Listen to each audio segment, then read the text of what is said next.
بسم اللہ الرحمن الرحیم۔ السلام علیکم ناظرین۔ وہ غیر مسلم خاتون جب بھی کسی کے ساتھ بھلائی کرتی تھی اور لوگ بدلے میں اسے شکریہ ادا کہتے تھے تو شکریہ کے جواب میں وہ کہتی تھی کہ یہ مسلمانوں کے نبی صلی اللہ علیہ وآلہ وسلم کی سنت ہے۔ اگر شکریہ ادا کرنا ہے تو میرا نہیں، مسلمانوں کے نبی کریم صلی اللہ علیہ وآلہ وسلم کا شکریہ ادا کرو۔ لوگ اس غیر مسلم خاتون کے منہ سے یہ الفاظ سن کر حیران رہ جاتے تھے۔ وہ ہیوسٹن کے انتہائی پوش علاقے میں رہتی تھی، ایک ایسا علاقہ جہاں کوئی پڑوسی اپنے پڑوسی کو نہیں جانتا، مگر ایسے علاقے میں اس کے اعمال کی وجہ سے اسے سڑکوں پر بھیک مانگنے والا ہر بھکاری جانتا تھا، ہر وہ انسان جانتا تھا جس کی مجبوری میں وہ اس کے کام آئی تھی، اور وہ بھی ایسے وقت میں جب اس انسان کے پاس اور کوئی سہارا نہیں ہوتا تھا۔ ایک دن جب اس نے کسی سوڈانی مسلمان کے ساتھ کوئی بھلائی کی اور شکریہ کے جواب میں وہی فکرہ دہرایا کہ یہ مسلمانوں کے نبی صلی اللہ علیہ وسلم کی سنت ہے، اگر شکریہ ادا کرنا ہے تو مسلمانوں کے نبی صلی اللہ علیہ وآلہ وسلم کا شکریہ ادا کرو، تو سوڈانی مسلمان بہت حیران ہوا۔ اس سے پوچھا تمہیں یہ بات کس نے سکھائی؟ تو اس نے ایک واقعہ سنایا۔ میں اپنی جوانی کے آغاز میں ایک پسماندہ علاقے میں رہتی تھی۔ میں جس عمارت میں رہتی تھی وہاں چند مسلمان بھی رہتے تھے۔ ایک پاکستانی مسلمان بھی تھا جو نہایت مذہبی تھا، وہ کبھی بھی میرے زیادہ قریب نہیں ہوا تھا۔ میں نے اپنے انداز میں اسے دعوت گناہ بھی دی تھی لیکن اس نے رد کر دی۔ میرے اندر اس کے لیے نفرت کا ایک جذبہ پیدا ہو گیا تھا اور میں اسے کسی نہ کسی طرح تنگ کرنا چاہتی تھی۔ مختلف مواقع پر میں اسے ذلیل کرنے کا کوئی موقع ہاتھ سے جانے نہ دیتی تھی۔ آہستہ آہستہ اس پاکستانی نماز کا وقت باقاعدہ اذان دینا بھی شروع کر دی تھی۔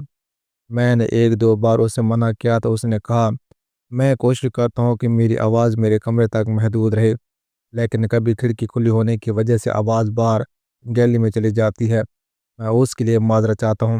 میں نے کہا تمہیں معافی ایک ہی صورت میں مل سکتی ہے، تم اذان نہ دیا کرو، لیکن اس نے میری بات نہ مانی۔ میں نے ایک دو بار اس کے اذان ریکارڈ کی اور پولیس میں اس کی شکایت کر دی اور بتایا کہ اس کی وجہ سے مجھے تکلیف ہوتی ہے، میرے سکون میں خلل آتا ہے، اس سے منع کیا جائے۔ پولیس نے اس پاکستانی کو وارننگ دی لیکن پھر بھی وہ باز نہ آیا۔ البتہ اب مجھے اس کی گیلری میں آواز سنائی نہیں دیتی تھی، لیکن مجھے پھر بھی اطمینان حاصل نہ ہوا۔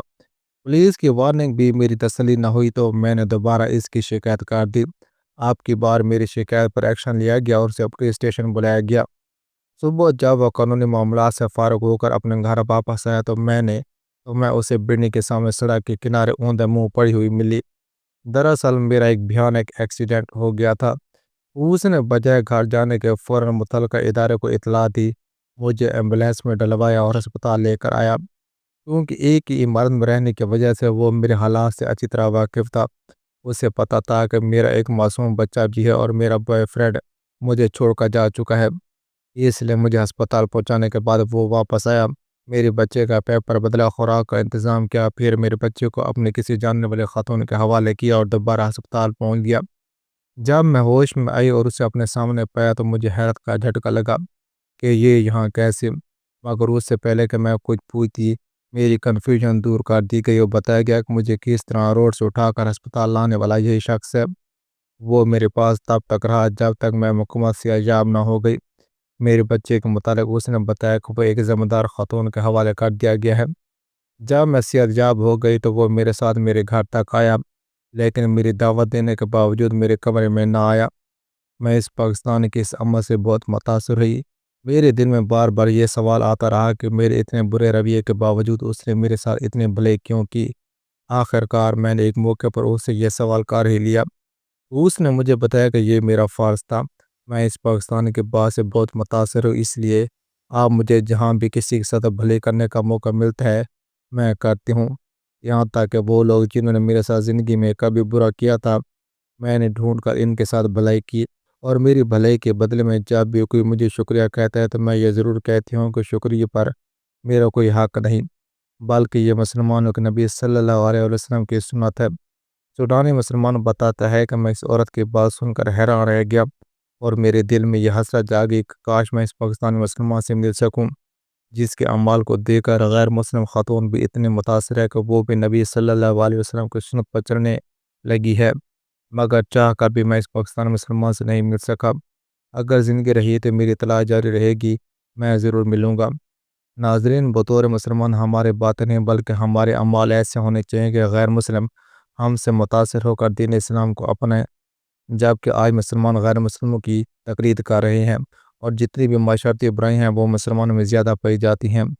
ایک صاحب بیان کرتے ہیں کہ ایک دن ایک دکان پر لسی کا آرڈر دینے کے بعد ہم سب دوست آرام سے بیٹھے ہنسی مذاق کر رہے تھے کہ ہمارے سامنے ایک 70-75 سال کے بزرگ خاتون آ کر کھڑی ہوئی اور ہاتھ پھیلا کر بھیک مانگنے لگی۔ بھوک چہرے کے جھریوں میں تیر رہی تھی، آنکھیں اندر اندر دھنسی ہوئی تھیں لیکن جاندار تھیں۔ پتہ نہیں کیوں انہیں دیکھ کر میرے دل میں یہ خیال ہے کہ میں نے جیب میں سے پیسے نکالنے کے لیے جو ہاتھ ڈالا تھا اسے واپس کھینچتے اس بزرگ خاتون سے پوچھا، دادی آپ لسی پئیں گی؟ اس بات سے دادی تو کم حیران ہوئی لیکن میرے دوست زیادہ، کیونکہ اگر میں انہیں پیسے دیتا تو صرف 5 یا 10 روپے دیتا، لیکن لسی 120 روپے کی تھی۔ دادی نے ہچکچاتے اور ڈرتے ہوئے ہاں میں گردن ہلا دی اور 76 روپے جو انہوں نے بھیک مانگ کر اپنے جھولی میں جمع کیے تھے کانپتے ہاتھوں سے میری طرف بڑھے۔ مجھے کوئی سمجھ نہ آیا تو میں نے ان سے پوچھا یہ کس کے لیے ہے؟ وہ بزرگ خاتون بولیں، بیٹا کسی کے دام میں یہ پیسے ملا کر چکا دینا۔ میں پہلے انہیں دیکھ کر جذباتی ہو چکا تھا، جو کوئی ادھارا رہ گیا تھا اس کی کمی اس چیز نے پوری کر دی۔ اس غریب خاتون کی خودداری دیکھ کر میری آنکھیں نم ہو گئی، میری آواز رند گئی۔ میں نے بھرے گلے سے دکاندار سے ایک اور گلاس لانے کو کہا، وہ اپنے پیسے دے کر پاس ہی زمین پر بیٹھ گئی۔ اب مجھے اپنی بے بسی کا احساس ہوا، کیونکہ وہاں موجود دکاندار میرے دوست اور دوسرے گاہکوں کی وجہ سے میں انہیں کرسی پر بیٹھنے کے لیے نہیں کہہ سکتا تھا۔ مجھے ڈر تھا کہ کوئی ٹوک نہ دے یا اعتراض نہ کر دے، لیکن جس کرسی پر میں بیٹھا تھا وہ مجھے کاٹ رہی تھی۔ جیسے گلاس میں بھری لسی ہم سب دوستوں اور بوڑھی دادی کے ہاتھ میں آئی، میں اپنے کرسی سے اٹھ کر فوراً نیچے دادی کے پاس زمین پر بیٹھ گیا۔ اس پر کوئی اعتراض نہیں کر سکتا تھا کیونکہ میں ایسا کرنے کے لیے آزاد تھا۔ ہاں، آس پاس بیٹھے کچھ لوگ اور میرے دوست ایک لمحے کے لیے مجھے گھورتے رہے، لیکن اس سے پہلے کہ وہ کچھ کہتے دکاندار کے مالک نے آگے بڑھ کر دادی کو اٹھا کر کرسی پر بٹھایا اور ہاتھ جوڑ کر میری طرح مسکراتے ہوئے کہا، بیٹھے جناب، میری دکان پر بہت سے گاہک آتے ہیں لیکن انسان کبھی کبھار ہی آتے ہیں۔ دکاندار کے کہنے پر میں اور بوڑھی دادی دونوں کرسی پر بیٹھ گیا، گرچہ دادی تھوڑی گھبرائی ہوئی تھی لیکن میرے ذہن میں بھی اپنا اطمینان تھا۔ ناظرین، خدمت خلق اللہ تعالیٰ کے سب سے پسندیدہ ترین عبادت ہے۔ جو غریبوں، یتیموں، مسکینوں اور لاچاروں کا خیال رکھتے ہیں وہی اللہ کے پسندیدہ بندے ہوتے ہیں۔ اوکے دوستوں، امید ہے آپ کو یہ ویڈیو اچھی لگی، اگر اچھی لگے چینل کو سبسکرائب کریں، بیل کا گلازی دبائیں تاکہ ہر آنے والی ویڈیو نوٹیفیکیشن آپ تک پہنچے۔ خدا حافظ۔